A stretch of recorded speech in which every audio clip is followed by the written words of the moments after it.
Shifting focus to the other big story we're tracking here on India First. There is now a massive political war over that Ghaziabad video. It's escalating between the Samajwadi Party and the BJP. Samajwadi Party leader Umaid Pahalwan, the man who did that Facebook Live with the victim after the assault incident, has now an FIR against him.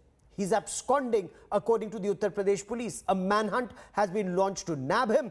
BJP's Loni MLA has filed a complaint seeking registering a case against not just Congress Party MP and leader Rahul Gandhi, but also AIMIM MP Asaduddin Owaisi.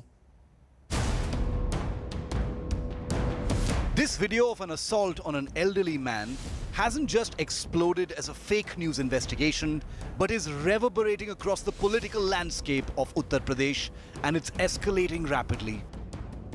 The Ghaziabad police has now booked a local Samajwadi Party leader, Umaid Pahalwan, who appeared in a Facebook live video stream alongside the victim, Abdul Samad, suggesting that this was a political conspiracy to spark communal tensions. The police allege that the Samajwadi Party leader, seen here in close proximity with party chief Akhilesh Yadav on an earlier occasion, deliberately manipulated the incident to infuse a communal color and made a provocative video with the complainant. Umaid Pahalwan is also accused of spreading animosity in the community. ये एक स्थानीय नेता हैं, इन्होंने ही शुरुआत करी इस चीज़ को अलग रंग देते हुए, जबकि ये भी जान रहे थे कि मारपीट किसने करी है। तो इन्होंने भी तो शुरू में नाम नहीं बताया, इन्होंने भी उस वीडियो में कुछ और बातें कही। उम्मेद सिंह को क्या गिरफ्तार करेंगे या क्या उसके खिलाफ एक्शन लेंगे, क्योंकि वो सब कुछ जानता था जैसा आप कह रहे हैं, उसके बावजूद भी प्रोपेगेंडा वीडियो बनाया उसने। बिल्कुल, जो लीगल एक्शन जिसके भी खिलाफ जैसा बने, इसीलिए एफआईआर हमने दर्ज करी है। जो सेक्शंस के हिसाब से कार्रवाई होगी वो जरूर की जाएगी। The action comes after BJP MLA from Loni, Nand Kishore Gujjar, filed a complaint seeking to register cases against Congress MP Rahul Gandhi and Hyderabad MP Asaduddin Owaisi, alleging that their tweets also on the incident were aimed at disturbing communal harmony. Rahul Gandhi ji ने और ओवैसी, डोरा भास्कर और तमाम जो इस देश को तोड़ना चाहते हैं, इस तरह से अपने मुस्लिम समाज के व्यक्ति को कोई आम आदमी बिना वजह इस तरह नहीं कर सकता। तो ये साजिश है और इस साजिश में राहुल गांधी, ओवैसी और तमाम लोग शामिल हैं। इसकी जांच हो और 284 पर भी मुकदमा दर्ज हो, ये हमने मांग की। The accused so far, including Twitter, journalists, a supposed fact-checker and Congress politicians, have been booked on charges including provocation to cause a riot, promoting enmity, deliberate and malicious acts intended to outrage religious feelings, and criminal conspiracy. Congress spokesperson Dr. Shama Mohammed has cried foul on what she says is deliberate targeting of her by the UP government.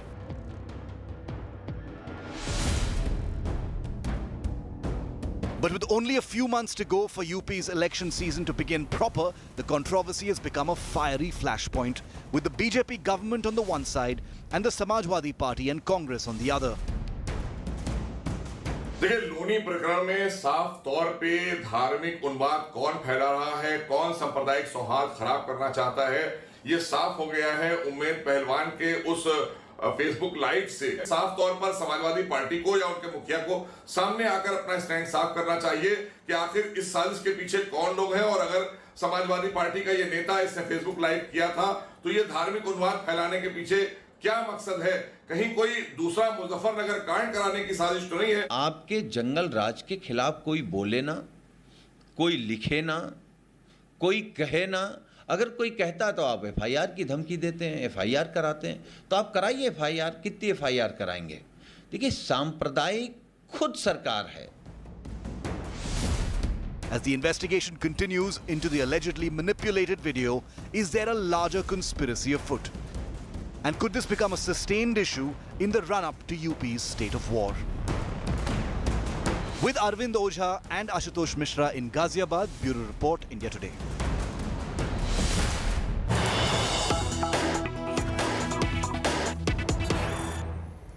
There are lots of half-truths, absolute lies and rumors, but let's get to the latest in investigations. Joining me on India First is Prashant Kumar, Additional Director General of the Uttar Pradesh Police. Now he is the man in charge of law and order.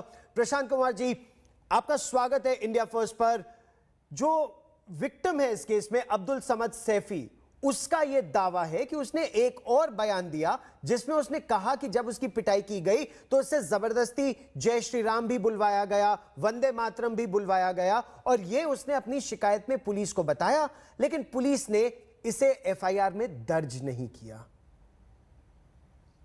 मैं स्पष्ट करना चाहूंगा कि ये घटना 7 जून की है जी, और उस समय इस तरह की कोई बात नहीं थी, ना तो कोई रूमर्स था।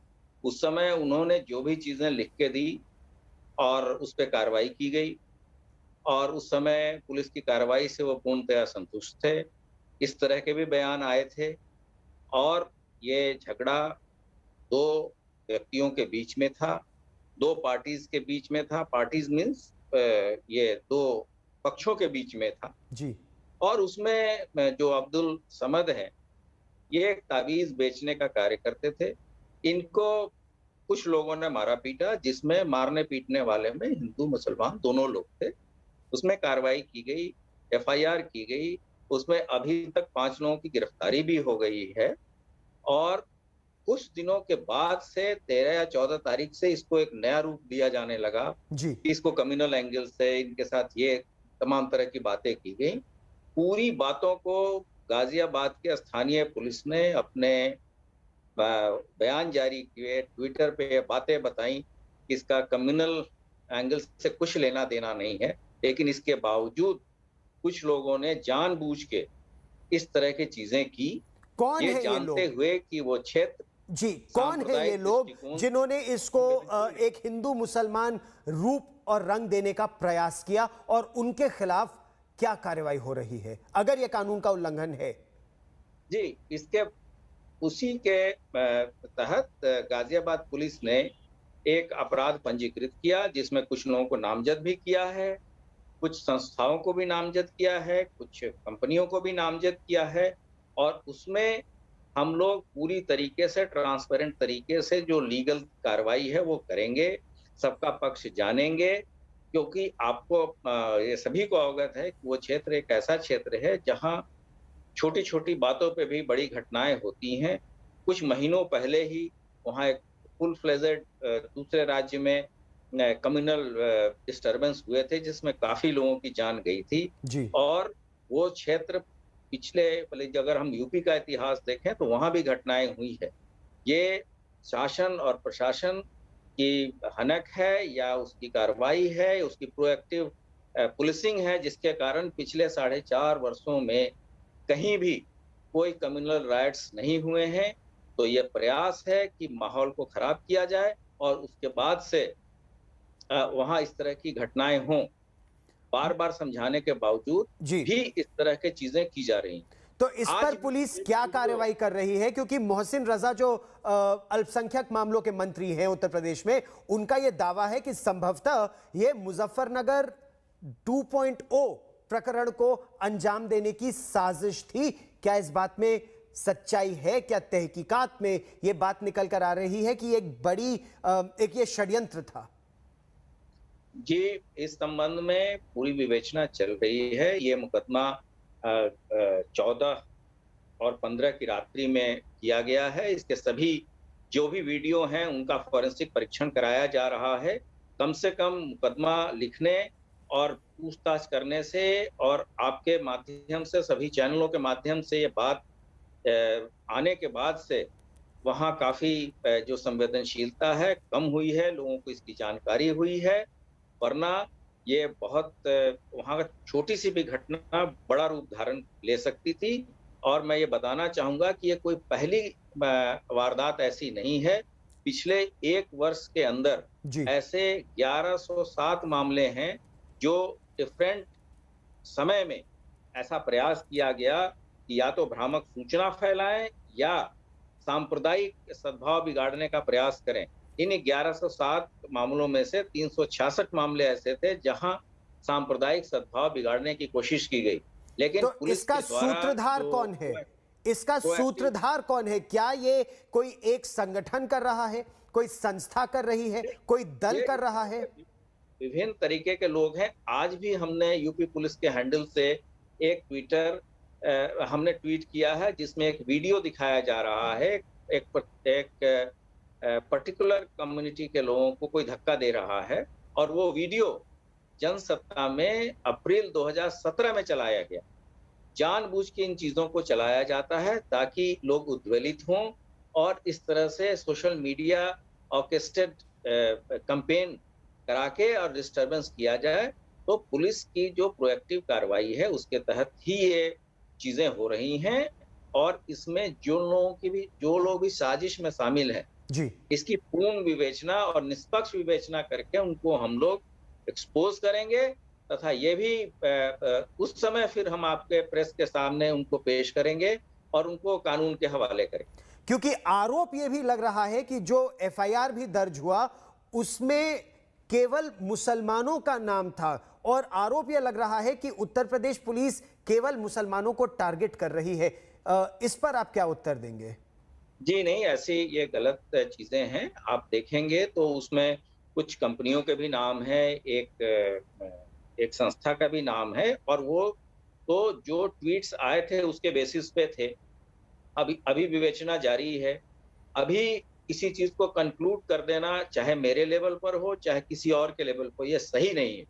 हमने तो एफआईआर में यहाँ तक भी हम लोगों ने अपील की थी कि इस तरह के दुर्भावना न फैलाएं और इसके हमारे एक्सप्लेनेशन और चीजें आने के बाद कि ये दो पक्षों के बीच की झगड़ा है, लेकिन लोगों ने अपने कमेंट्स में भी कोई सुधार नहीं किया। उनको ये लिखना चाहिए था कि ये चीजें क्लियर हो गई हैं और पुलिस इसमें जांच कर रही है। जी, तो ये लगातार जो प्रयास हो रहे हैं तो कुछ लोगों के खिलाफ नामजद रिपोर्ट है और विवेचना में अन्य भी लोग इसके जद में आ सकते हैं।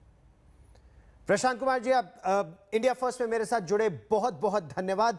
Let me now throw this open. We have guests joining us on India First. Dr. Shama Mohammed represents the Congress Party. Incidentally, she's also named in this FIR of the Uttar Pradesh Police. I have Anila Singh of the Bharatiya Janata Party. Juhi Singh represents the Samajwadi Party, and Dr. Vikram Singh is former Director General of Uttar Pradesh.